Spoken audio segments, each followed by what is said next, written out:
بسم الله الرحمن الرحیم. اللهم صل علی محمد و علی آل محمد كما صليت علی ابراهیم و علی آل ابراهیم انك حمید مجید و بارک علی محمد و علی آل محمد كما باركت علی ابراهیم و علی آل ابراهیم انك حمید مجید. عرض سلام دارم و ادب و احترام محضر همه شما خوبان و سروران، دوستداران بیت الله الحرام و مشاعر مقدسه مکه مکرمه و مدینه منوره حرمین شریفین. الله رو بی نهایت سپاس که بار دیگر در 19مین روز از پوشش برنامه‌های حج در شبکه جهانی وصال حق با برنامه دیگر از برنامه رکن پنجم در خدمت شما عزیزان و سروران هستیم. بعد از پایان رکن پنجم اسلام، حج 1437 هجری قمری، دیروز بعد از غروب آفتاب مکه مکرمه وقوف حجاج بیت الله الحرام در مشعر مقدس منی به پایان رسید و میتونیم بگیم که بعد از اون دیگه حج امسال هم به پایان رسید. حجاج بیت الله الحرام عده‌ای روز قبل از اون روز 12 از مشعر مقدس منی خارج شده بودند، به بیت الله الحرام مشرف شدن و بعد از طواف ودا گفتن با حرم مکه شریف و حجشون رو به پایان رساندن. عده‌ای به تأخیر انداختن، عبادتشون رو یک روز دیگه هم اضافه کردن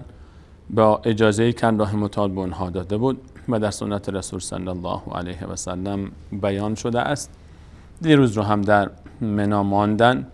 و پریشب رو در منی شب رو گذراندن و دیروز بعد از اذان ظهر و زوال خورشید بعد از رمی جمرات به مشعر منی خاتمه دادن. وقوف مشعر منی و شهر 3 روزه منی دوباره منتظر است تا حجاج بیت الله الحرام در سال بعد در 8 ذوالحجه سال بعد دوباره بازگردن به این شهر خیمه ها. حجاج بیت الله الحرام عده‌ای که باقی ماندن به مسجد الحرام رفتن و مشغول طواف خود و عبادت‌های خود در مسجد الحرام هستند تا لحظه‌ای که ودا بکنن مسجد الحرام رو. همونگونه که در تصویر مشاهده می‌کنید، تصویر سمت راست همچنان در مسجد الحرام حرکت طواف قابل توجه است. جمعیت طواف به دور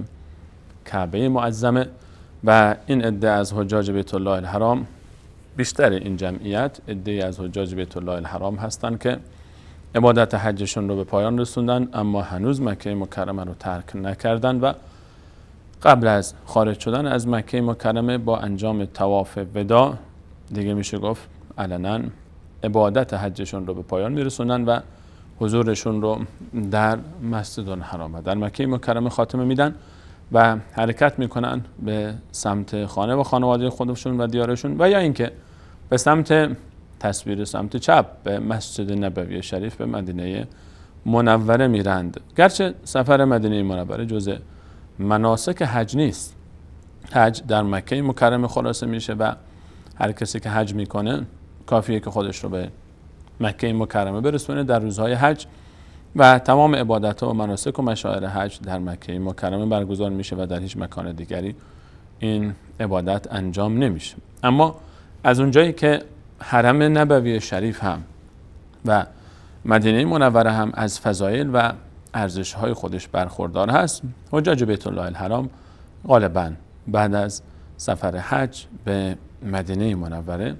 تشریف میبرن و اونجا به مسجد نبوی شریف مشرف میشن، به حضور در مسجد نبوی شریف و حرم نبوی شریف و برای کسب عبادت ها و تلاش های خودشون در راه به دست آوردن رضایت الله متعال در حرم نبوی شریف گرد میان تا هم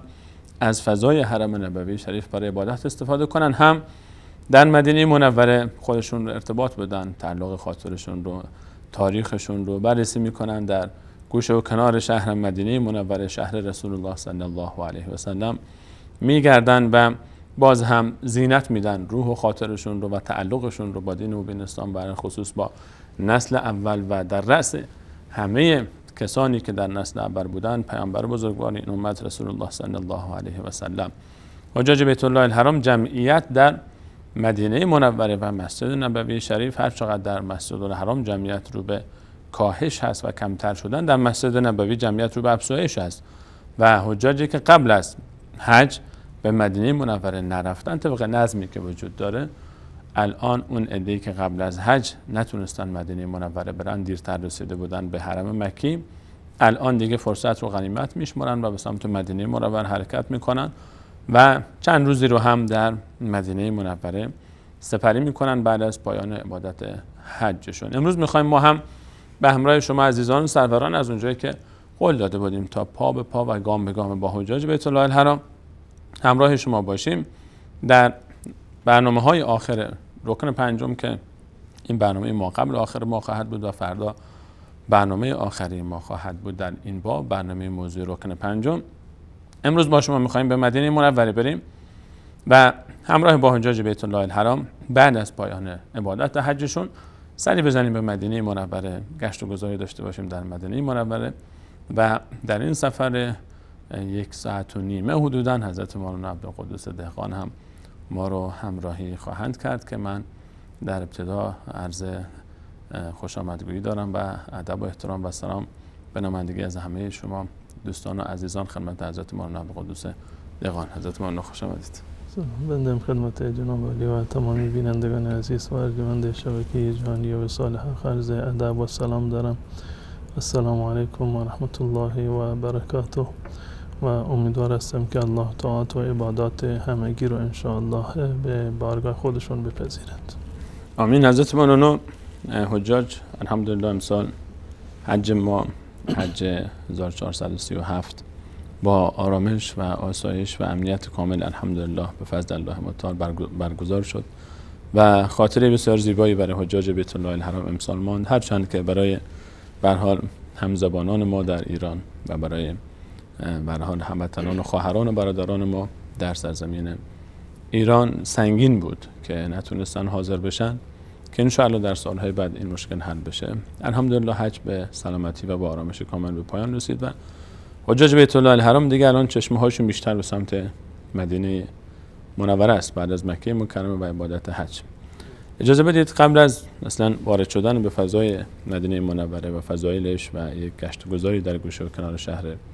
رسول صلی الله علیه و سلم درباره خود اسم این شهر صحبت بکنیم که این شهر از اونجایی که به هر حال اسم دیگری هم داشته قبل از ورود به رسول صلی الله علیه و سلم و از اونجایی که اصلا خود کلمه مدینه بیشتر به معنای شهر هست و در عربی برای هر شهری اطلاق میشه، مثلا مدینه مکه میگن، مدینه جده هم میگن، مدینه طائف هم میگن. حالا چرا خاص میشه اینجا اسم؟ حتی وقتی ما میگیم مدینه در امت اسلامی میگن مدینه، دیگه خود به خود اگه تنها هم بگن انگار که خود شهر رسول صلی الله علیه و سلم است. و چه اسمهای دیگری داره این شهر مبارک؟ الحمدلله رب العالمین و الصلاة و السلام علی نبینا محمد و علی آله و صحبه اجمعین. واقعا این فضیلت و کرامتی هست که الله متعال به مدینه منوره عنایت فرموده که حتی همون گونه که هویت مدینه منوره یعنی جای هجرت رسول الله صلی الله علیه و سلم هست، جایی هست که ایشون این مکان را برای هجرت خودش، برای بنیانگذاری حکومت و گسترش دین خودشون انتخاب کردند و تا کنون هم هویت اصلیش حرم رسول الله صلی الله علیه و سلم هست و مسجدشان هست که در این شهر مدینه منوره هست. حتی نام این شهر هم نشانگر هویت دینیش هست و شخص رسول الله صلی الله علیه و سلم. ما میدونیم که قبل از هجرت رسول الله صلی الله علیه و سلم هم از نظر نام و هم از نظر محتوا و هم از نظر ویژگی هایی که در شهر مدینه بود متفاوت با امروز و متفاوت با بعد از هجرت رسول الله صلی الله علیه و سلم هست. قبلا نامشون نام مدینه یثرب بود که از نظر معنی هم معنی زیبایی رو نداشت. به چه معنی می‌گید؟ که به معنی اگر از تسریب بگیریم به معنی سرزنش و نکوهش، ملامت و بار معنای خوبی رو نداشت. ملامت کده. بله. و غیر از این هم یعنی آب و هوای مدینه هم به گونه‌ای بود که هر کسی نمیتونست که در اینجا در واقع صبر بکنه و تحمل بکنه آب و هوایش رو،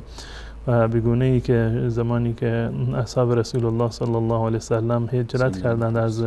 مکه اومدن به مدینه، اونهایی که عادت داشتن با آب و هوای مکه، با اینکه شاید نسبتاً گرمتر بود مکه، خشکتر بود هوایش شاید، اما در مدینه نتونستند که تحمل بکنند. حضرت بلال رضی الله تعالی عنه، حضرت ابوبکر صدیق رضی الله تعالی عنه، بسیاری دیگر از اصحاب رسول الله صلی الله علیه وسلم بیمار شدند و حتی یعنی بیماریایی که وجود داشت یعنی در بقیه احادیث رسول الله صلی الله علیه وسلم هم اومده، مانند داستان اون چند نفری که اومده بودند مسلمان شدند و آب و هوای مدینه براشون سازگار نبود. رسول الله صلی الله علیه وسلم اونا رو گفتند که برید در فلان منطقه که شتران صدقه در اونجا هستند، از شیر اونها استفاده بکنید. اونا رفتند و خیانت کردند. دلالت بر این است که در ابتدای هجرت شاید این مسئله خیلی پررنگ بوده که آب و هوای مدینه منوره قابل تحمل نبوده، اما رسول الله صلی الله علیه وسلم با قدوم مبارکشون خود به خود نام مدینه در واقع عوض شد، بدون اینکه ایشون بیان تصویب بکنند که کسی از امروز به بعد حق نداره که این نام رو در واقع یثرب رو بکار ببره، گرچه این وارد هم شده که این مدینه هست، یثرب نگویید این مدینه منوره رو، اما با قدوم رسول الله صلی الله علیه وسلم به شهر مدینه خود به خود میگفتند مدینه الرسول، یعنی شهر رسول. شهر رسول، بله، شهر رسول الله صلی الله علیه وسلم. و خیلی جالب هست که یک فردی از مکه اومده، اهل مدینه نیست، اهل مکه هست، اما با قدوم مبارکشون بگونه‌ای هست که گوی تمام شهر رو بیشون هدیه دادند. شهر رسول الله صلی الله علیه وسلم هست. و واقعا جان نثاری رو که اهل مدینه کردند، جان و مال خودشون رو در خدمت رسول الله صلی الله علیه وسلم قرار دادند، شهر خودشون رو، زعامت و رهبری هم دینی و هم در واقع سیاسی رو که وجود داشت، اجتماعی رو، تمام این رو سپردند به رسول الله صلی الله علیه وسلم، الذین تبوأوا الدار والایمان، که اونهایی که ایمان را جای دادند، پناه دادند، یعنی محل هجرت رسول الله صلی الله علیه وسلم بود. با ورود رسول الله صلی الله علیه وسلم این شهر معروف شد به مدینه الرسول یا شهر رسول الله صلی الله علیه وسلم، هجرتگاه رسول الله. و احیانا در اصل این است وقتی که گفته می شود المدینه با الف و لام، وقتی گفته می شود یعنی شهر یثرب قدیم و مدینه الرسول فعلی، وقتی که با الف و لام گفته میشه یعنی که به صورت معرفه در واقع بکار برده بشود، که در زبان عربی الف و لام نشانه این است که یعنی شهر مخصوص، شهری که در نظر گوینده هست. المدینه یعنی همون شهری که رسول الله صلی الله علیه وسلم در آن شهر سکونت داشتند. اما عملا ما میبینیم که امروزه نه تنها در میان اعاجم یا غیر عرب ها، یعنی به صورت نکره وقتی میگن مدینه منظورشون شهر رسول الله صلی الله علیه وسلم است، حتی در میان خود عرب ها هم وقتی که به صورت نکره هم استفاده می شود، این در واقع معرفه هست، مدینه هست. و این واقعا جالب هست، نکره ای که معنی معرفه رو میده، از بس که معرفه هست ولو این که شما با لفظ نکره اونو ذکر بکنید، باز هم در واقع در نزد اذهان مردم، از تمام مردم این در واقع معرفه هست، شناخته شده هست و نشان لزومی برای معرفی کردن در واقع نداره. برای معرفی مدینه منوره همین کافی هست که ما بگیم که شهر رسول الله صلی الله علیه وسلم، شهری که در آن مسجد رسول الله صلی الله علیه وسلم است، شهری که در آن روضه رسول الله صلی الله علیه وسلم است، شهری که هجرتگاه رسول الله صلی الله علیه وسلم بوده، شهری که بله و شهری که رسول الله صلی الله علیه وسلم دعا کردند که محبوب ترین جای دنیا برای ما باشد، در حد مکه و حتی بالاتر از مکه نزد ما محبوب باشد، که الحمدلله یعنی این تأثیر دعای رسول الله صلی الله علیه وسلم با یعنی زمانها و اعصار را در هم دریده پیموده تا اینکه به امروز و تا قیامت انشاءالله ادامه خواهد داشت. حتی یعنی حجاجی که میاند برای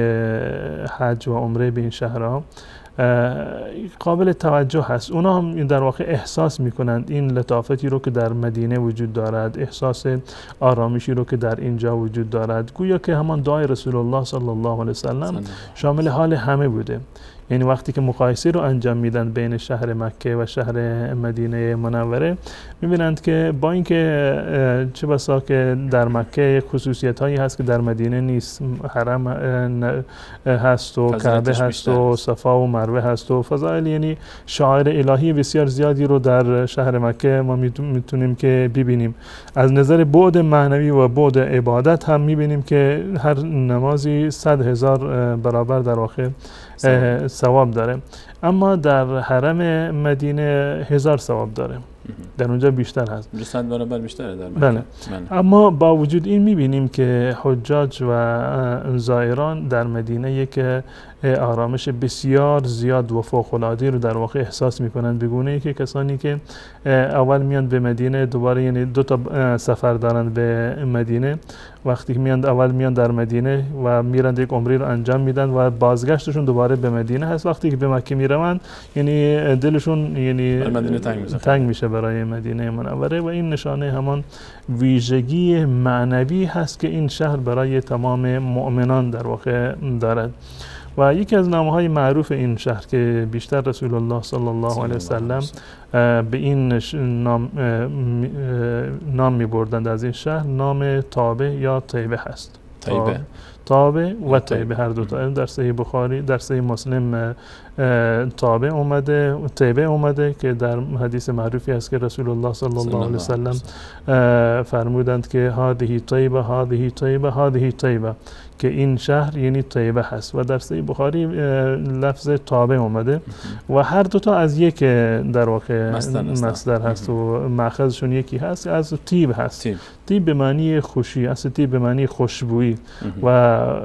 به معنی خوشی و راحتی در واقع گرفته شده. هر دو تا نام، چی بگیم طیبه چی بگیم که تابه، دلالت بر طیبی دارد و خوبی و خوشی دارد که در شهر مدینه منوره هست.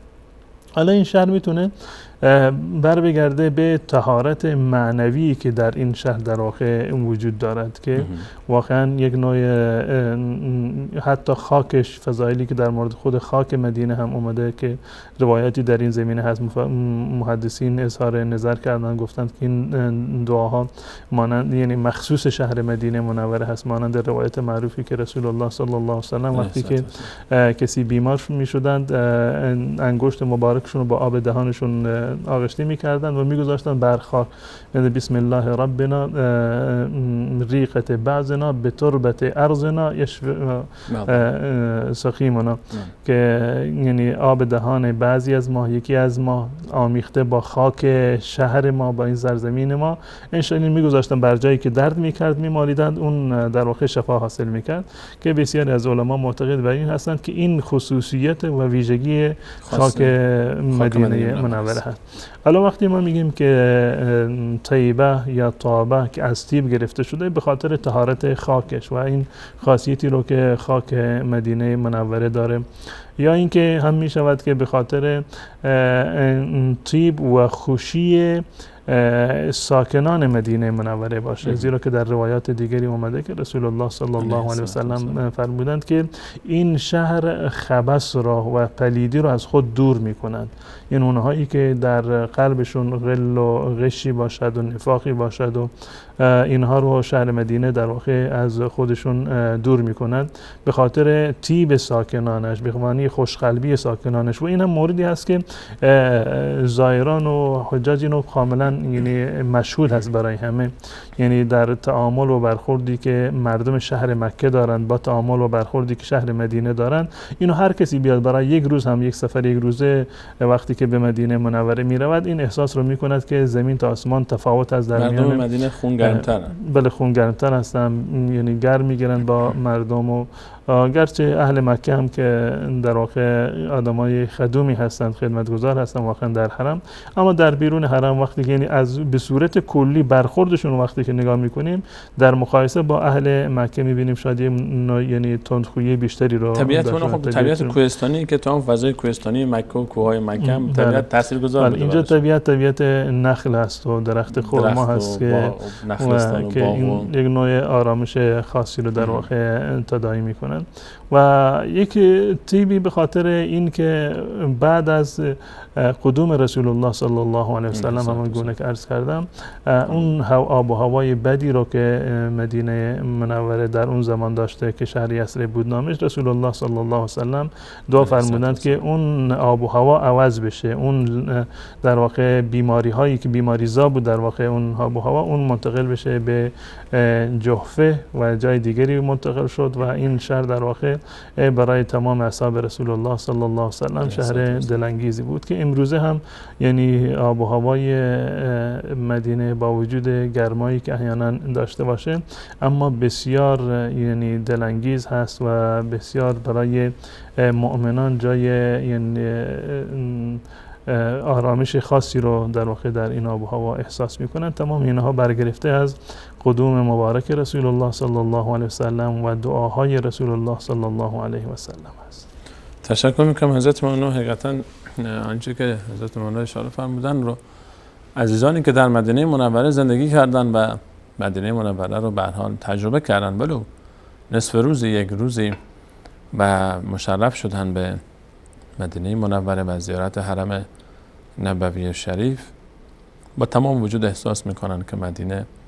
لطافت خاص خودش رو داره، زیبایی خاص خودش رو داره و اون آرامش خاص خودش رو داره و مدینه همین افتخار و شرف براش کافی است که منزلگاه و مأوا و آرامگاه سید المرسلین و گل سرسبد هستی و ابر پیامبر تاریخ رسول الله صلی الله علیه و آله و سلم است. میان برنامه میبینیم برمیگردیم همچنان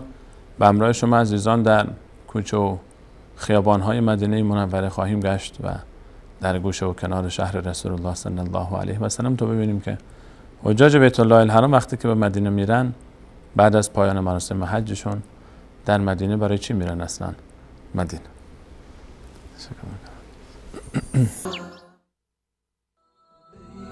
بعد سلام مجدد خدمت همه شما خوبان و عزیزان شیفتگان حرمین شریفین. در مدینه منوره حجاج بیت الله الحرام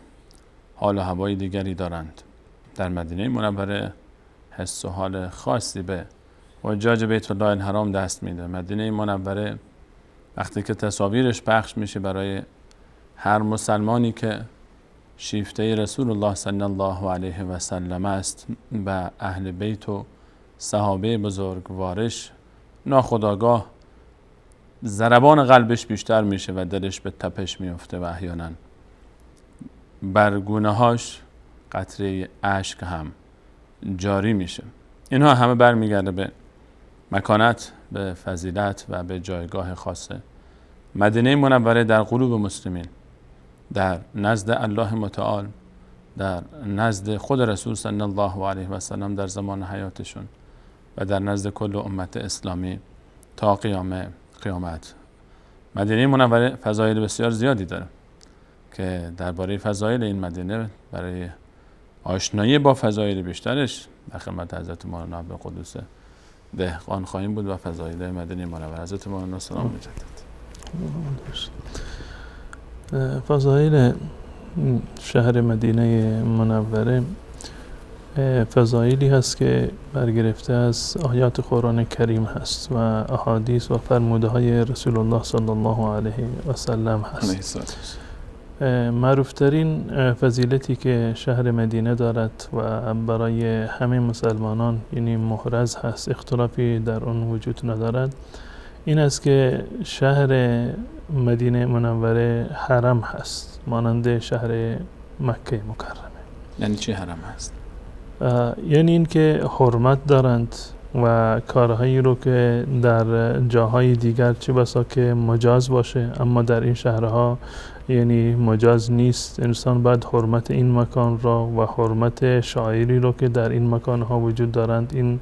حرمت ها رو باید حفظ بکنند بیشتر از جای دیگه، بیشتر از جاهای دیگر. حضرت ابو سعید خدری رضی الله تعالی عنه روایتی رو دارند در صحیح مسلم اومده از رسول الله صلی الله علیه و سلم نقل میکنند که رسول الله صلی الله علیه و سلم فرمودند که اللهم ان ابراهیم حرم مکه فجعلها حرما. پروردگارا ابراهیم علیه السلام مکه رو حرم قرار داد و حرمتی رو برای اون قائل شد و تو هم تایید کردی اون حرمتی رو که ابراهیم علیه السلام برای مکه مکرمه در واقع درخواست کرده بوده. و اینی حرمت المدینه حراما، من هم مدینه رو تحریم کردم، یعنی حرمتی رو برای مدینه در واقع قائل هستم. دو تا از پیامبران الهی از اولوالعزم حضرت ابراهیم علیه السلام مکه رو حرم قرار دادند و رسول الله صلی الله علیه و سلم مدینه منوره را. ایشون فرمودند که ما بین معزمه ها، من در میان دو تا معزم به معنی حره، یعنی سنگلاخی که در طرف شرق و غرب مدینه منوره وجود داشتند، فرمودند که پروردگارا من این مدینه منوره رو میان دو تا حره اش را، یعنی دو تا حره شرقی و غربی، سنگلاخی و منطقه آتشفشانی که وجود داره، سنگ‌های سیاه و سوختی هست، در میان این دو تا رو، یعنی از طرف شرق تا غربش، این محدوده رو من حرم قرار دادم. که معنی حرم بودن رو رسول الله صلی الله علیه وسلم در واقع در اینجا بیان می‌کند: الله یحرق فیها دم، کسی حق نداره که در این سرزمین خونریزی بکند. گرچه در بقیه جاها هم حرام هست قتل مسلمان به ناحقی که از گناهان کبیره هست، اما در اینجا حرمتش در واقع گناهش بیشتر هست. ولا یحمل فیها سلاح لقتال، جنگ و درگیری در مدینه منوره جایز نیست. و لا تخبط فیها شجرة الا لعلف، حتی در واقع قطع کردن درختانش هم در واقع جایز نیست مگر برای مواردی که نیاز مبرم باشه، مانند تامین کردن علف حیوانات و چهارپایان. این موارد رو رسول الله صلی الله علیه و سلم اجازه دارند. در غیر این صورت جایز نیست که انسان حتی با نشانه های طبیعی که در این شهر وجود داره، از درخت طبیعی که بوده و حتی از نشانه های طبیعی که در این شهر به وجود اومده و هستند، الله متعال در اینجا قرار داده، جایز نیست که انسان اینها رو به بازی بگیره و تخریب بکنه. این دلالت بر این دارد که رسول الله صلی الله علیه وسلم واقعا اون حرمتی رو که برای مکه بود همان رو برای مدینه منوره در واقع قائل شدند. این از جنبه شرقی تا غربیش هست، یعنی از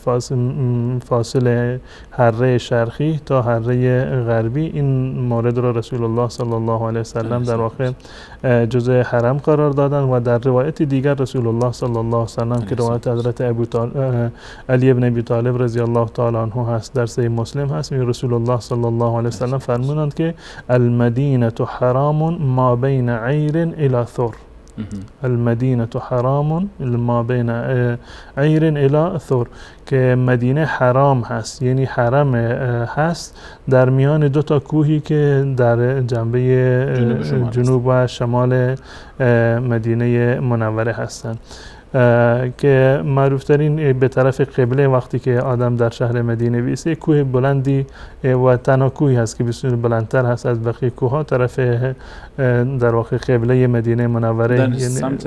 ورودی مسیر مکه به سمت راست، طرف مکه که انسان وارد میشه در سمت راست اون یک کوه بلندی هست. بله، این کوه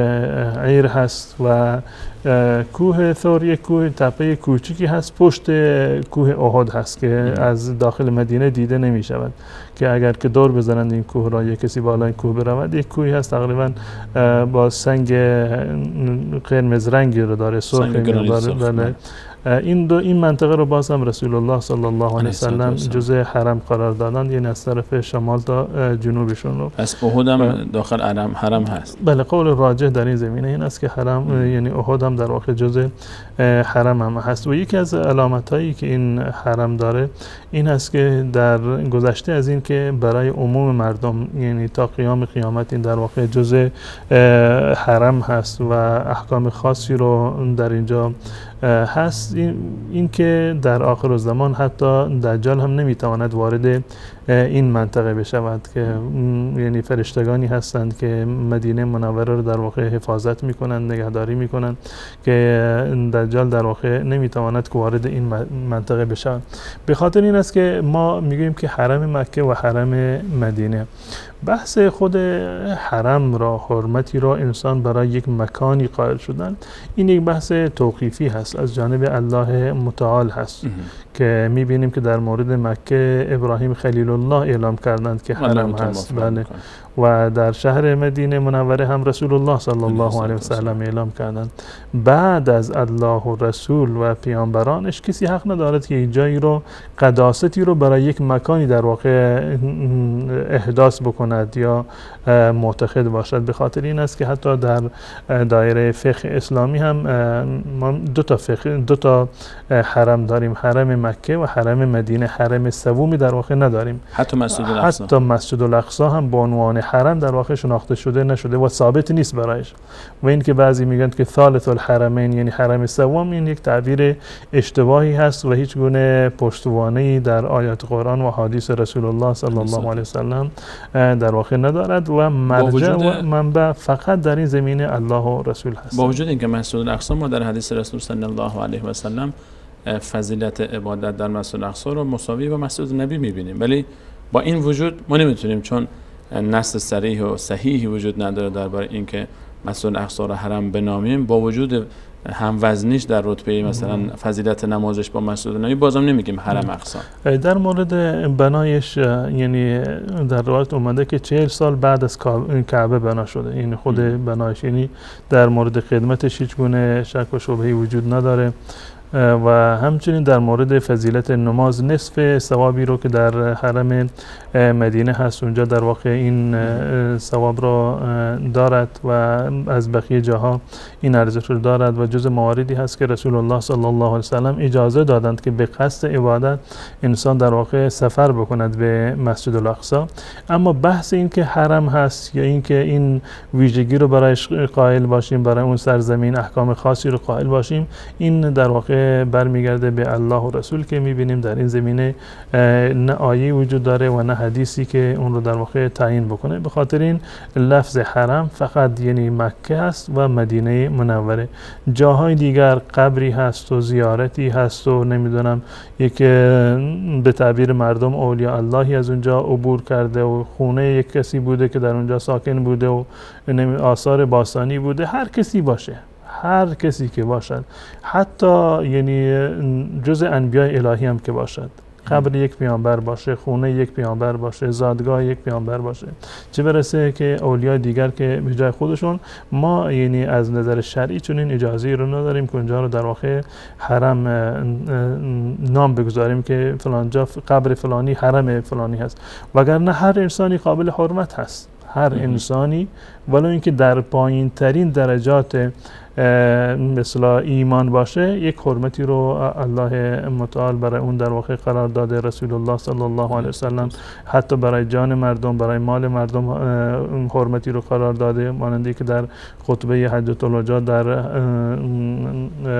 عرفات ایشون فرمودند که ان دماءکم و اموالکم علیکم حرام که حرمت یومکم هذا فی شهرکم هذا فی بلدکم هذا، یعنی یک حرمت یعنی خیلی غلیظی رو الله متعال برای تمام مسلمانان قرار داده، برای جانشون و برای مالشون. خب یعنی این که هر فرد مسلمانی حرمت داره، وجودش، جانش حرمت داره، ناموسش حرمت داره، مالش حرمت داره. اما نمی شود که هر جایی که یک مسلمان ساکن هست اون خونهش بگیم که حرم فلانی هست، یا وقتی که مرد و بردن دفنش کردن تو یک منطقه‌ای رو،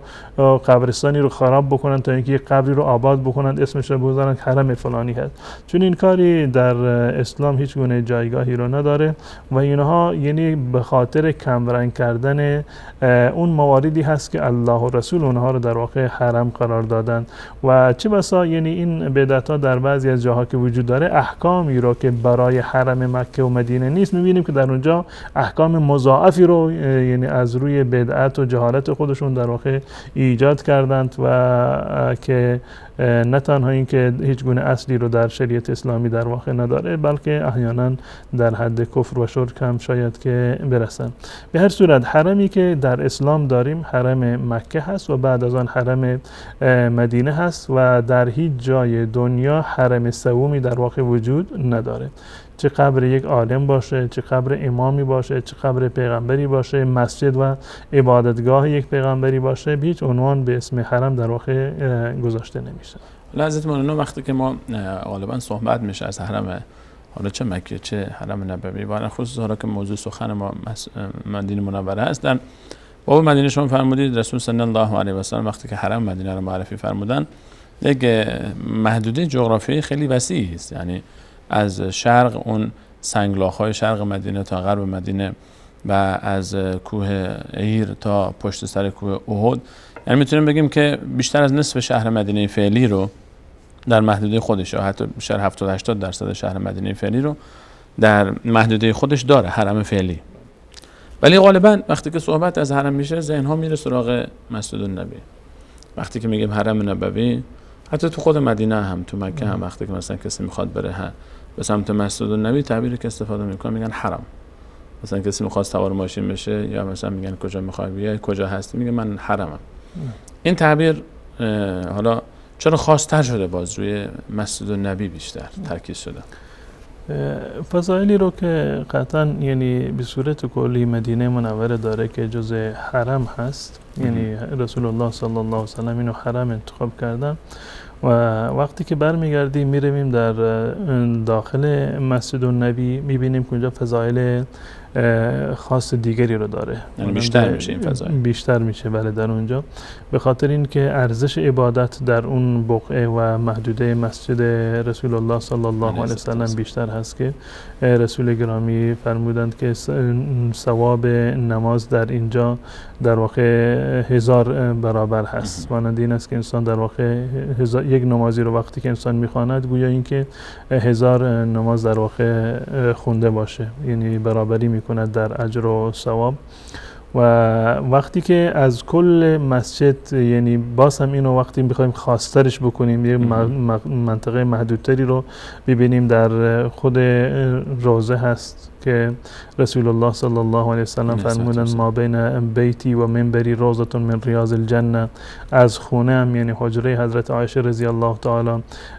عنها تا منبری ایشون جایی که امروزه همین منبر در واقع قرار دارد، این رو فرمودند که یک روضه‌ای هست، گلزاری هست از گلزارهای بهشت در واقع. این یک فضیلت خاصی رو در این قسمت در واقع هست و این در روایات و آیات و روایات به صورت کلی ما نداریم که حرم یعنی مسجد رسول الله باشه، یعنی نام اختصاصی مسجد رسول الله صلی الله علیه و سلم باشه یا به خاطر دفن رسول الله صلی الله علیه و سلم در اون مکان باشه. کل مدینه حرم هست، اما در اصطلاح مردم این جا افتاده که یعنی خود مسجد را به نام حرم رسول الله صلی الله علیه و سلم یاد میکنن، وگرنه حرم رسول الله صلی الله علیه و سلم کل شهر مدینه منوره است. شما اشاره فرمودید حضرت مولانا به فضیلتی که مسجد النبی داره که خب اینم خودش از فضایل مدینه منوره حساب میشه که هر نماز 1000 برابر جاهای دیگه مساجد دیگه غیر از مسجد الحرام فضیلت نمازش هست. از فضایل دیگه که در مدینه منوره است برای ما بینندگان بگید. فضایل دیگری که هست و همون آیه رو که الله متعال هم اشاره می‌فرماید والذین تبوأوا الدار والایمان، که انصار یعنی رسول الله صلی الله علیه و سلم را این دار رو، این سرزمین رو، مدینه منوره رو که اتفاقا یکی از نامه‌هایش هم الدار هست، خود دار یا الدار یکی از نامه هایی هست که برای شهر مدینه منوره در واقع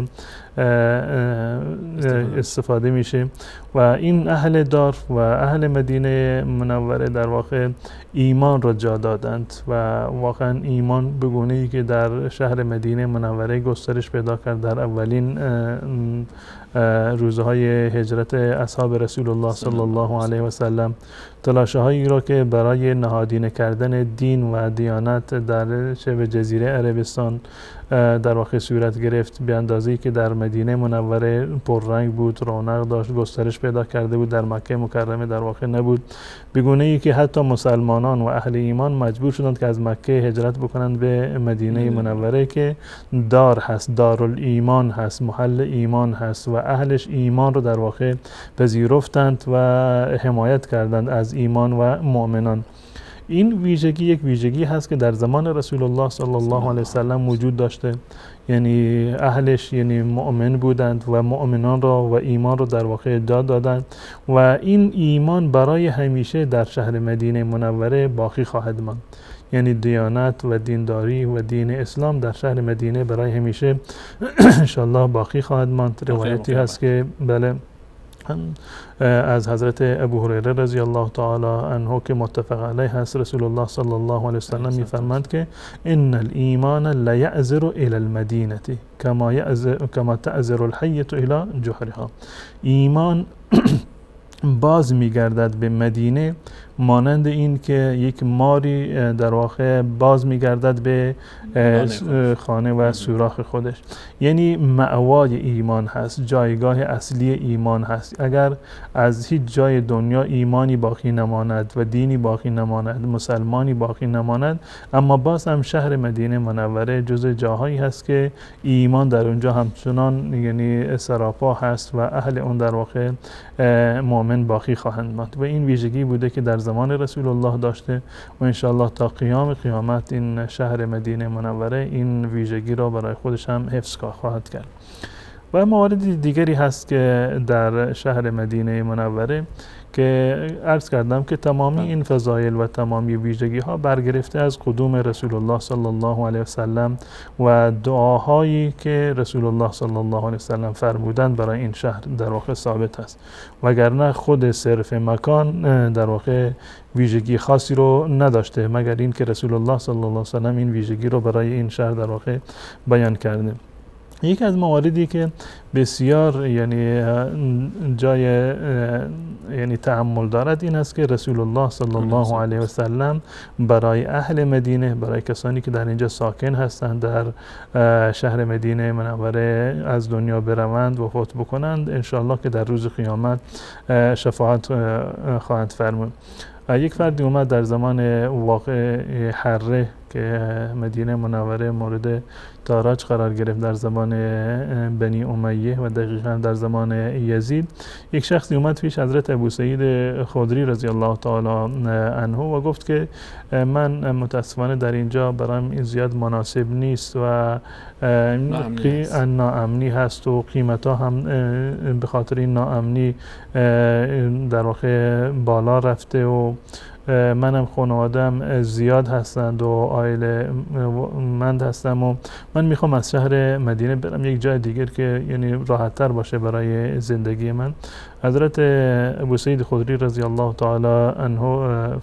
گفتند که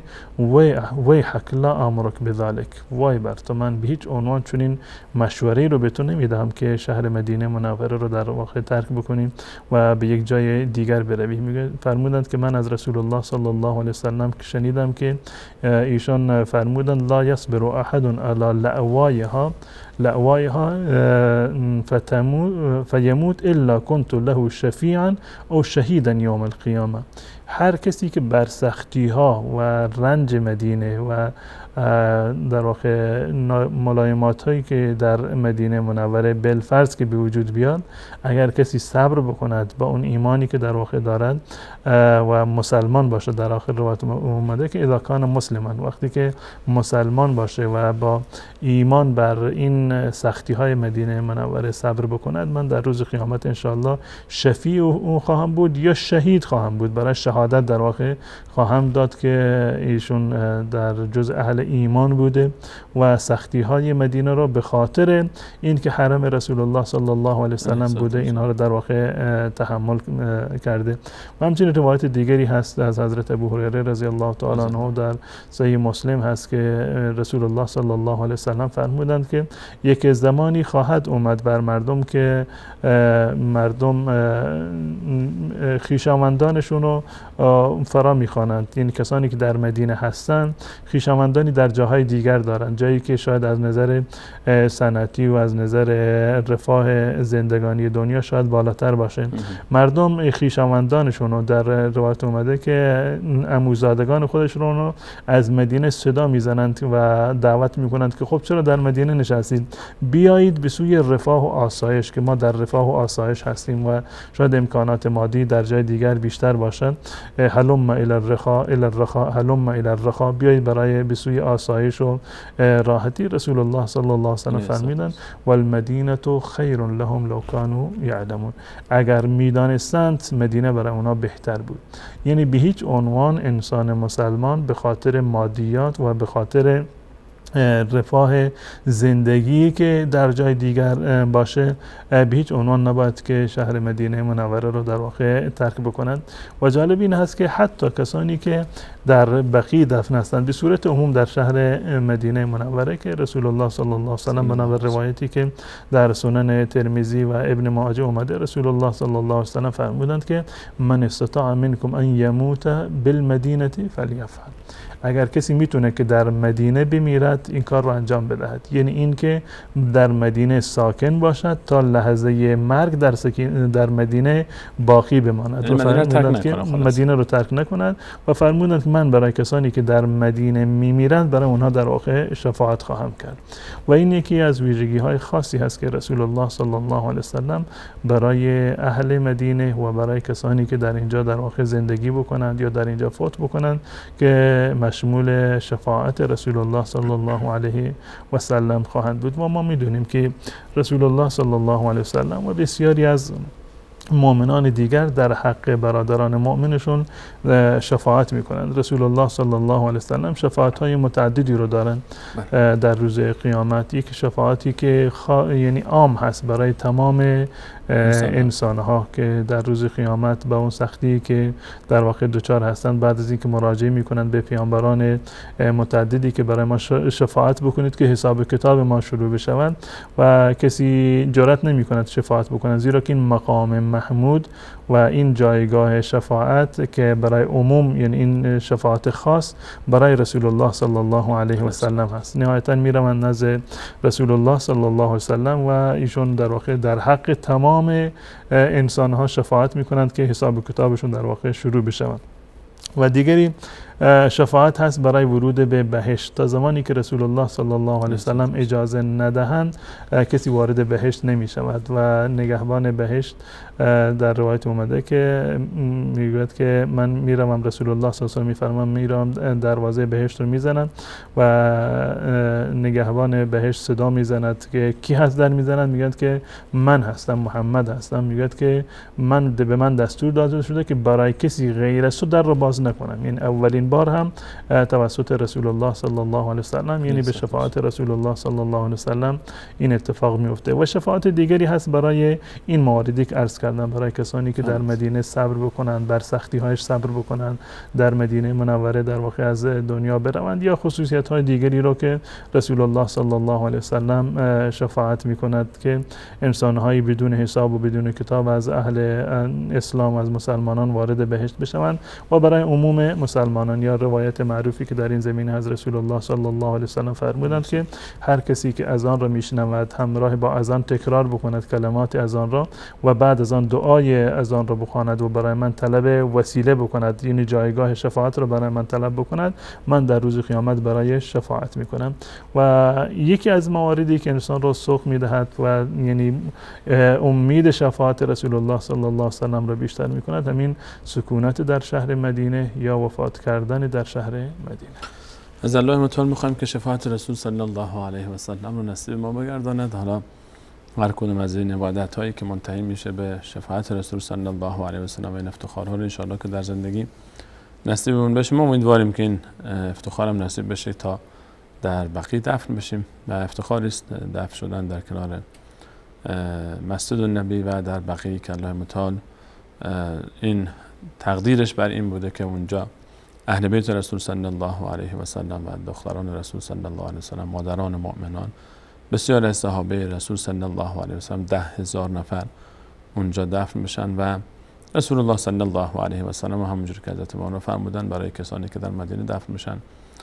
وعده شفاعت دادن و امیدواریم ان شاء الله ما از شفاعت محروم نشیم. با همراه شما بینندگان عزیز میان برنامه میبینیم، برمیگردیم همچنان در خدمت شما عزیزان خواهیم بود با ادامه برنامه‌مون درباره مدینه منوره. ورد زبانم نام محمد، آرام جانم نام محمد، آرام جانم نام محمد، ورد زبانم نام محمد، ورد زبانم خدا نام محمد، نام محمد، نام محمد. سوزد درونم از شوق رویش، فیض کلامم نام محمد، فیض کلامم خدا نام محمد، نام محمد، نام محمد. آرام جانم نام محمد، ورد زبانم نام محمد، ورد زبانم خدا نام محمد، نام محمد، نام محمد. تا هست جانم در دار فانی، هر لحظه خوانم نام محمد، هر لحظه خوانم خدا نام محمد، نام محمد، نام محمد. آرام جانم نام محمد، ورد زبانم نام محمد،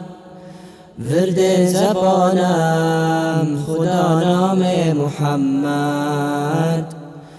نام محمد، نام محمد. در روز محشر از آتش آدود باشد امانم نام محمد، باشد امانم خدا نام محمد، نام محمد، نام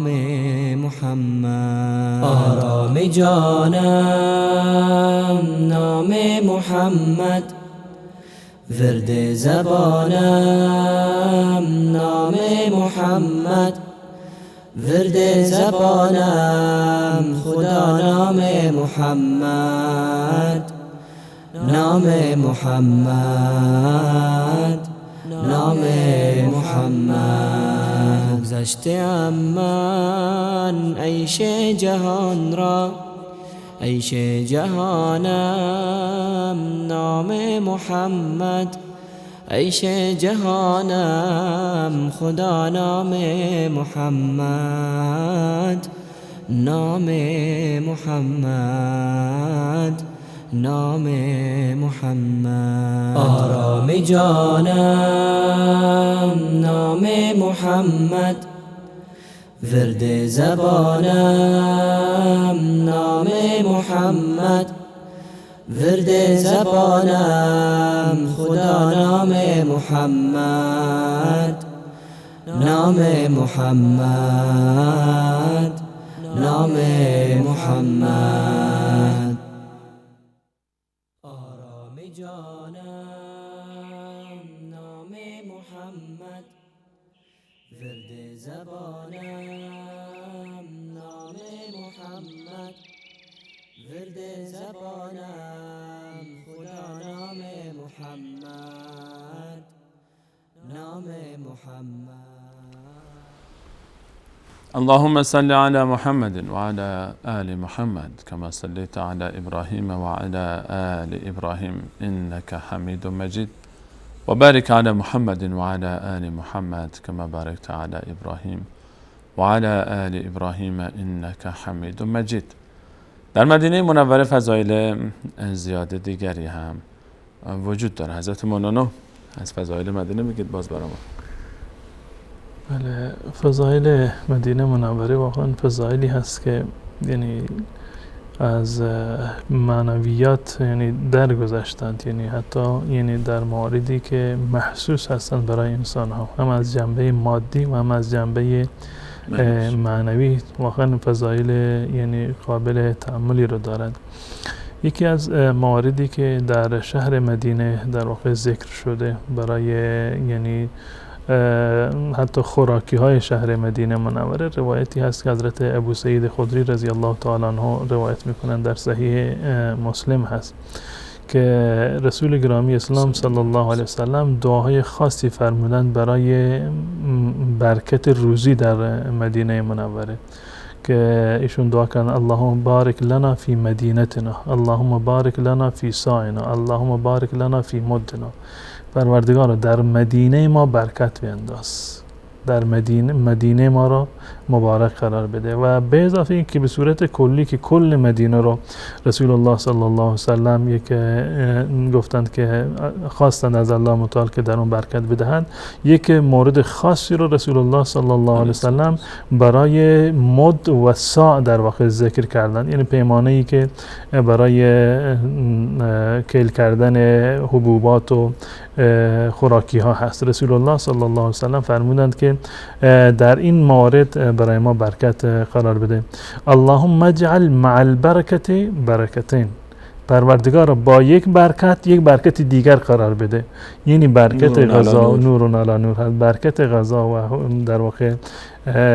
خوراکی هایی که در مدینه منوره هستند دو برابر از جاهای دیگر هست. و این یک موردی هست که واقعا یعنی قابل یعنی تأمل هست. حتی کسانی که از شهرهای دیگر منتقل شدند به مدینه منوره، وقتی که دو تا تجربه متفاوت داشتند در زندگی در یک شهر دیگر، بعد از این منتقل شدند در شهر مدینه منوره، این تفاوت رو کاملا احساس کردند. خودشون حتی از نظر مادی هم میگویند که خرج ما نصف شده در مدینه منوره، در صورتی که در جاهای دیگری که زندگی میکردیم این برکت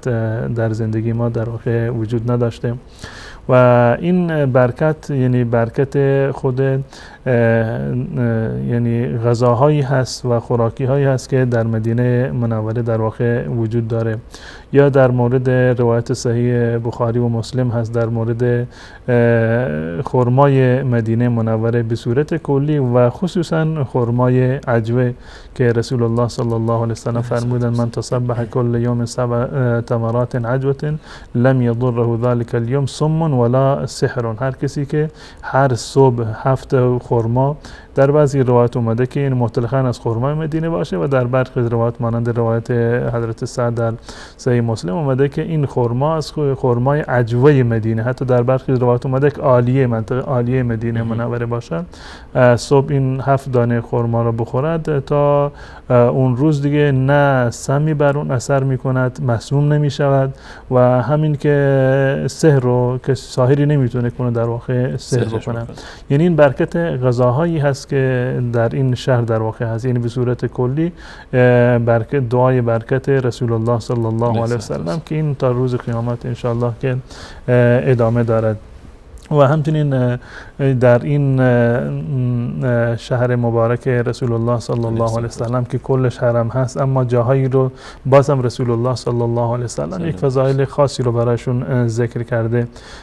مانند حرم که قبلا عرض کردم که خود مسجد النبی و خود روزه که رسول الله صلی الله علیه و سلم فرمودن ما بین بیتی و منبری روضة من ریاض الجنه. ریاض الجنه تصاویرش رو اگر جاوید جان داشته باشیم همین الان در حال پخش از تصاویر حضرت مال، چون ریاض الجنه رو دوستان اگر تصویرش رو هم با هم داشته باشیم جاوید جان، که ریاض الجنه دقیقاً بین منبر و روضه رسول صلی الله علیه و سلم همین فضایی است که الان در تصویر مشاهده میکنید که باقی از باغ‌های بهشت است. و جالب هست که رسول الله صلی الله علیه و سلم فرمودند که منبری علی حوضی، یعنی منبر من بر روی حوض من در واقع قرار دارد و این ویژگی است که رسول الله صلی الله علیه و سلم برای اماکنی در این شهر در واقع بیان کردند و من جمله جاهایی که مبارک هست در این شهر مقدس وادی عقیق هست که رسول الله صلی الله علیه و سلم بنابر روایتی که در صحیح بخاری هست حضرت عمر رضی الله تعالی عنه میگوید که من از رسول الله صلی الله علیه و سلم شنیدم که ایشون فرمودند که اتانی اللیلة آت من ربی، یک پیام رسانی از جانب الله به من رسید امشب. این پیامی رو از جانب الله متعال به من رسیدند و به من گفتند که صلی فی هذا الوادی المبارک، در این وادی مبارک 2 رکعت نماز بخوان و قل عمرة فی حجه، که یعنی زمانی که تشریف می بردند به حجة الوداع، وقتی که از این مسیر می گذشتند که از شهر مدینه طرف در واقع غرب می رفتند به وادی عقیق که رسیدند گفتند که از جانب الله متعال به من دستور داده شده که در این وادی مبارک 2 رکعت نماز بخونم و در واقع نیت حج بکنم، بگم که اسم مبارک ذکر شده برای این وادی، برای این وادی ذکر شده. و همچنین در مورد فضیلتی که درباره مسجد قبا اومده، یک فضیلت خاصی هست که رسول الله صلی الله علیه و سلم برای اهل مدینه در واقع قرار داده که در روایتی هست از مسند امام احمد هست که سهل بن حنیف رضی الله تعالی عنه روایتش کرده که رسول الله صلی الله علیه و سلم فرمودند من خرج حتی یأتی هذا المسجد، یعنی مسجد قبا، هر کسی که از خونه خودش خارج بشود بیاد به طرف این مسجد فیصلی فیه کان کعدل عمره، بیاد و در این مسجد 2 رکعت نماز بخواند، این برابری میکند با یک عمره، یعنی ثواب یک عمره رو در واقع حاصل میکند. و این هم فضیلتی است که الله متعال برای اهل مدینه منوره در واقع اختصاص داده و دقیقاً برای اولین مسجدی که در تاریخ اسلام بنا شده یعنی مسجد قبا هست. مسجدی که در قرآن کریم من از اون بنیکی یاد میشه لمسجد اسس علی التقوی من اول یوم. و غیر از این وقتی که ما نگاه میکنیم که حتی جمادات، یعنی ارض مکه قبلا ذکر کردم که سرزمین خود مدینه منوره بنابر روایت حضرت رسول الله صلی الله علیه و سلم تربت ارضنا که بسیار از علما اینو اختصاص میدن به شهر مدینه منوره، حتی در مورد کوههای این یعنی شهر و کوهی که در دید هست و همه میبینند در شهر مدینه منوره کوه احد هست و بله احد جان که رسول الله صلی الله علیه و سلم اعلام کردن که من اینجا رو دوست دارم. در روایتی هست در صحیح بخاری و مسلم هست از ابی حمید ساعدی رضی الله تعالی عنه میگه که ما از یک جای برمیگشتیم، از یک سفری همراه با رسول الله صلی الله علیه و سلم از سفر غزوه تبوک، وقتی که در واقع برمیگشتیم تا وقتی که به مدینه رسیدیم از دور کوه احد برای من نمایان شد. رسول الله صلی الله علیه و سلم فرمودند هذه طابه، این تابع هست، یعنی این شهر تابع هست. و فرمودن در مورد احد که و هذا احد جبل یحبنا و نحب. الله اکبر. واقعا این رسول الله صلی الله علیه و سلم شبیه به این رو برای هیچ جای دیگر نگفتند، یعنی هیچ جمادی رو این گونه خطاب نکردند که این کوه این احد هست، این کوه ما را دوست دارد، ما هم در واقع این کوه را دوست داریم. در مورد اصحاب رسول الله صلی الله علیه و سلم چنین فضایلی رو داریم، من جمله حضرت علی رضی الله تعالی عنه، سیدنا علی در جنگ خندق وقتی که بودند، این یکی از فضایل سیدنا علی رضی الله تعالی عنه است، فرمودند که من این پرچم رو فردا در خیبر که این رو به دست یک کسی خواهم داد که الله و رسول رو دوست دارد و الله و رسول او رو دوست دارد. اما برای جمادات اینو سابقه دار نبوده که رسول الله صلی الله علیه و سلم بفرمایند، اما برای احد همون تعبیر رو که برای علی ذکر شده یا برای بسیاری دیگر از اصحاب رسول الله صلی الله علیه و سلم ذکر شده طبق آیه که فسوف یأتی الله بقوم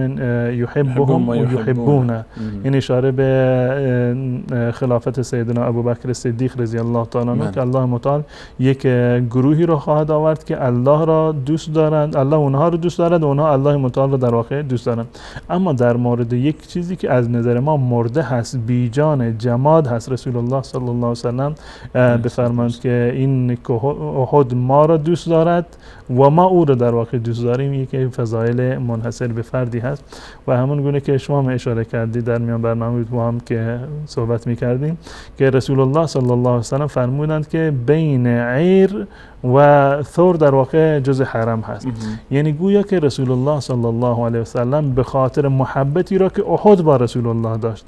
و به خاطر محبتی که رسول الله صلی الله علیه و سلم با احد داشتند، این مقام را به احد بدهند که احد در واقع جز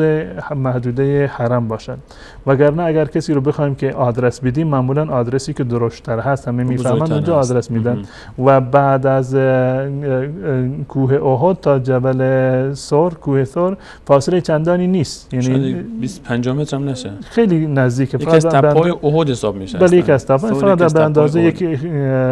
بزرگراهی هست که از واسطشون در واقع رد میشه. اما با وجود این رسول الله صلی الله علیه و سلم این کوه رو با این بزرگی که در دید هست، اینو اسم نمیبره، بزرگترین رشته کوه از در شهر مدینه، اینو نام نمیگیره. پشت سرش یک کوهی رو که چه بسا بعضی از مردم اونو که اصلا ندیدند، نمیدونن که اونجا تپه هست و مردم نمیدونن. بله، و رسول الله صلی الله علیه و سلم اون کوه را به عنوان محدوده حرم ذکر میکنه به خاطر اینکه این در واقع خود داخل حرم بشه و یک نوع پاداشی باشه برای محبتی که احد با رسول الله داشتن و رسول الله صلی الله علیه و سلم با احد داشتن. در گوشه و کنار شهر مدینه حضرت مولانا ما وقتی که گذر میکنیم، شما به مسجد قبا اشاره فرمودید، اولین مسجدی که الله متعال به دستور رسول صلی الله علیه و سلم صحابه و به دستور الله متعال رسول الله صلی الله علیه و سلم و صحابه در بعد ورودشون به مدینه منوره قبل از داخل شدن به شهر مدینه آن زمان در منطقه قبا ساختنش و به احد جان اشاره کردید و فضیلتش که واقعا زیبایی خاصی داره. عزیزانی که مشرف شدن به مدینه منوره و احد رو دیدن از نزدیک، از اون کوه‌هایی است که انسان وقتی که می‌بینه این کوه رو، با وجود اینکه حضرت مولانا این کوه ما در دامنه احد، یعنی تلخ‌ترین روز تاریخ مدینه رو داشتیم، نسبتاً روز احد رو ما داشتیم که 70 نفر شهید دادیم. ما شهدای احد رو داریم، سیدنا حمزه رو اونجا داریم، مصعب رو داریم، عبدالله بن جحش رو داریم، حنظله رو داریم و بسیاری از کبار صحابه در احد هستن. با این وجود رسول صلی الله علیه و سلم اگر تصویر رو جاوید جان تصویری که الان در حال پخش هست هم نشون بدید که احد رو از نزدیک ببینیم، احد جان رو، اون کوهی که عزیزان پشت سر مسجد النبی میبینید، غالبا اون در تصویر بالای تصویر واضح و آشکار هست، این کوه احده و این کوه بزرگترین سلسله این کل این مسیر، این رشته کوه از اول تا آخر احد هست و غالبا در تصاویری که از مسجد النبی پخش میشه واضح هست و پشت این کوه، یعنی این کوه با این درشتی و با این بزرگی که الان در تصویرم واضح هست، واقعا کوه بزرگی است، بزرگترین و طولانی ترین کوه مدینه منوره هست که در شمال شهر مدینه قرار داره. پشت سر این رو رسول صلی الله علیه و سلم یک تپه کوچکی که شاید به اندازه یکی از این هتل‌های اطراف حرم هم نشه که کوچکتر از این هتل‌هاست، حتی اون رو رسول صلی الله علیه و سلم پایان محدوده حرم مدینه قرار دادن تا این احد جان در حرم باشه. و با وجود اینکه ما روز احد رو داشتیم، ولی به جای اینکه ما این احد رو به دیده بد نگاه بکنیم، نحس بدونیم که ما اینجا کشته دادیم، ما اینجا در ظاهر به هر حال ضربات زیادی خوردیم در احد، ولی دوستش داریم. به خاطر یک اینکه به زبان نازنین رسول صلی الله علیه و سلم جاری شد، وجب به وجب این شهر، سنگ به سنگ این شهر، و ما حتی خاکش رو دوست داریم، ما سنگاش هم دوست داریم، ما درختاش هم دوست داریم، ما حتی حیواناتش هم دوست داشتنی است برای اهل مدینه. و چون در حرمن و حرم دیگه، حرم که شد دیگه، همه چی در امان، اینجا کسی حق نداره حتی دست درازی بکنه به حیواناتش هم. حضرت مولانا ما چند دقیقه بیشتر فرصت نداریم، باز هم دوست داریم درباره مدینه بهم بگید. من عرض کردم که به خاطر این که رسول الله صلی الله علیه و سلم واقعا یعنی دعایی رو که فرموده بودن در مورد مدینه منوره که پروردگارا شهر مدینه رو برای ما محبوب بگردان، حتی بیشتر از شهر مکه این رو برای ما محبوب بگردان، از محبتی که رسول الله صلی الله علیه و سلم با این شهر داشتن، با مدینه منوره داشتن، که حتی با سنگه های این شهر اظهار محبت میکردن، با کوه این شهر رسول الله صلی الله علیه و سلم اظهار محبت کردن. برها هم عرض کردم قبلا که برای اهل مدینه منوره رسول الله صلی الله علیه و سلم دعاهای زیادی رو فرمودن، برای برکت در زندگیشون، برکت در رزقشون، برکت در ایمانشون. و حتی رسول الله صلی الله علیه و سلم تا قیام قیامت کسانی رو که تعرض میکنند به حرم رسول الله صلی الله علیه و سلم، یک موارد خاصی هست، ویژگی رو که داره در مکه، در مدینه منوره که بقیه شهرها در واقع ندارند، این است که رسول الله صلی الله علیه و سلم تهدید کرده کسانی رو که اهل مدینه رو در واقع بخواند که اذیت بکنند، یا با اهل مدینه در واقع بخواند که وارد جنگ بشوند، یا اذیت آزاری به اهل مدینه برسانند، بترسونند. رسول الله صلی الله علیه و سلم بنابر روایت حضرت سعد بن ابی وقاص رضی الله تعالی عنه که در متفق علیه هست، بخاری و مسلم اینو روایت کردن، رسول الله صلی الله علیه و سلم فرمودند من اراد اهل المدینه بسوء اذابه الله كما يذوب الملح في الماء. هر کسی که به اهل مدینه بدی برساند، یا به تعبیر امروزی چپ نگاه بکند و بخواد که اراده سوئی رو داشته باشد برای اهل مدینه، الله متعال او را مانند نمک که در آب ذوب می شود، الله متعال او رو در واقع ذوب خواهد کرد. این در این روایت مطلقاً اومده، اما در روایت صحیح مسلم صراحتاً اومده که منظور همون آتش جهنم است که در روایت صحیح مسلم اومده که لا یرید احد اهل المدینه بسوء الا اذابه الله فی النار ذوب الرصاص او ذوب الملح فی الماء. هر کسی که بدی بکند به اهل مدینه، الله متعال در جهنم و در آتش او را مانند سرب گداخته آب میکند و مانند نمک در آب او را در واقع ذوب میکند. و این تهدید بسیار شدیدی هست از جانب رسول الله صلی الله علیه و سلم برای کسانی که ساکنان حرم رسول الله را، ساکنان شهر رسول الله صلی الله علیه و سلم را در واقع تهدید بکند، به اونا اذیت و آزاری برساند، برای کسانی که حرمت شکنی بکنند برای افرادی که رسول الله صلی الله علیه و سلم اونها را اهل خودشون قرار دادند، برای اونها دعای خیری رو انجام دادند، کسانی رو که به خاطر محبت رسول الله صلی الله علیه و سلم در شهر مدینه منوره در واقع ساکن هستند، کسانی رو که میخوان مشمول دعای رسول الله صلی الله علیه و سلم باشند، فضیلت شهادت یا گواهی رسول الله یا شفاعت رسول الله صلی الله علیه و سلم را حاصل بکنند. اگر کسی بخواهد که بچنین افرادی اذیت و آزاری برساند و اونها را در واقع آرامش اونها را از بین ببرد، اونها را بترساند، تهدید بکند، این عذاب را الله متعال در روز قیامت بچنین افرادی خواهد داد. و این وعده الهی هست و دعای رسول الله صلی الله علیه و سلم هست. و بحث در مورد مدینه منوره واقعا یعنی زیاد هست. اگر بخوایم که خاطرات اسلام رو در مدینه رو یعنی تجدید بکنیم، تو ذهنمون مرور بکنیم خاطرات رسول الله صلی الله علیه و سلم رو، واقعا آرامشی رو که در شهر مدینه منوره به انسان دست میدهد در هیچ جای دنیا به انسان در واقع دست نمیدهد. شما اشاره کردید به کوه احد، با این که ما خاطره تلخی از احد در واقع مسلمانان داشتن، اما آرامشی رو که در دامنه احد انسان احساس میکند، یا آرامشی رو که در روضه رسول الله صلی الله علیه و سلم انسان احساس میکند که با بزرگترین غمهای دنیا وقتی که انسان در اونجا میرود و دست به دعا برمیدارد تمام غمهای دنیا رو در واقع از یاد میبرد. اینا تمام ویژگی هایی هست که به این شهر رسول الله صلی الله علیه وسلم و با قدوم مبارک رسول الله صلی الله علیه وسلم در اینجا تثبیت شده. تشکر میکنم حضرت مولانا. حقیقتا همچنین که همونجوری که حضرت مولانا فرمودن، ما اگر بخوایم درباره مدینه منوره و فضایلش صحبت بکنیم در یک برنامه که به جای خود شاید در یک ماه و چند ماه هم نتونیم که حق مطلب را ادا بکنیم. و اگر بخوایم درباره مدینه صحبت بکنیم، مدینه سند هویت ماست، مدینه سند اثبات حقانیت ما در تاریخ است، مدینه اولین پایتخت امت اسلامی است، مدینه آرامگاه رسول صلی الله علیه و سلم، مدینه آرامگاه ابوبکر و عمر و عثمان، مدینه آرامگاه بانوان بهشت فاطمه زهرا است. مدینه در آغوش خودش بسیاری از صحابه رسول صلی الله علیه و سلم رو داره. مادرمان عایشه و حفصه و بسیاری از امهات المؤمنین در مدینه منوره دفنند. دختران رسول صلی الله علیه و سلم همشون در مدینه منوره دفنند. ابراهیم فرزند رسول صلی الله علیه و سلم در مدینه منوره دفنه. و از اهل بیت رسول صلی الله علیه و سلم امام حسن و امام جعفر صادق، امام محمد باقر رو ما در مدینه منوره داریم. بسیاری از عزیزان ما، بسیاری از سروران ما، بسیاری از بزرگان ما، امامان ما که به وجود اونها ما در تاریخ افتخار میکنیم و نور چشم ما هستند، در مدینه منوره هستند. و چرا در هر انسان مسلمانی به مدینه نتپه با این همه فضائل، با این همه افتخاراتی که در مدینه منوره وجود داره؟ حضرت مولانا به عنوان سخن پایانی در یک دقیقه اگر صحبتی دارید با بینندگان عزیز. چیزی که مهم هست برای کسانی که در واقع الله متعال شاید به اونها یعنی این فرصت رو نداده که مکه رو یا مدینه منوره رو برن زیارت بکنند، انشالله امیدوار هستیم که الله متعال به تمامی مشتاقان، تمام دلهای شیفته‌ای که آرزو دارند یک روزی در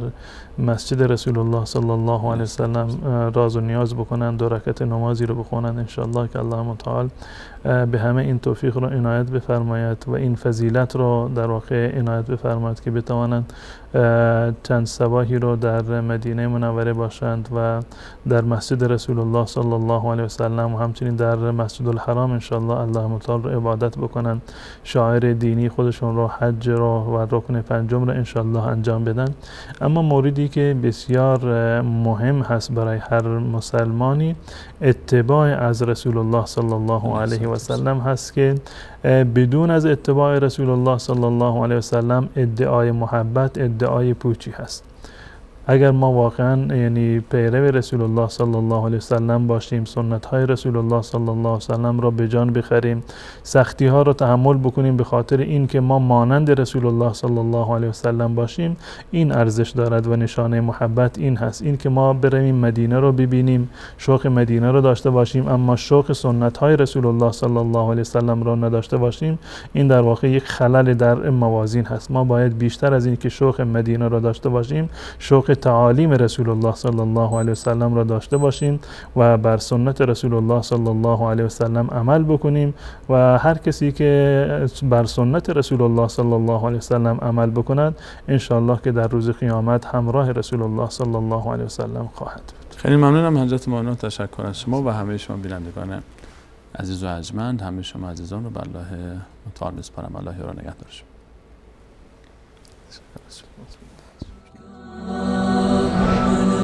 لك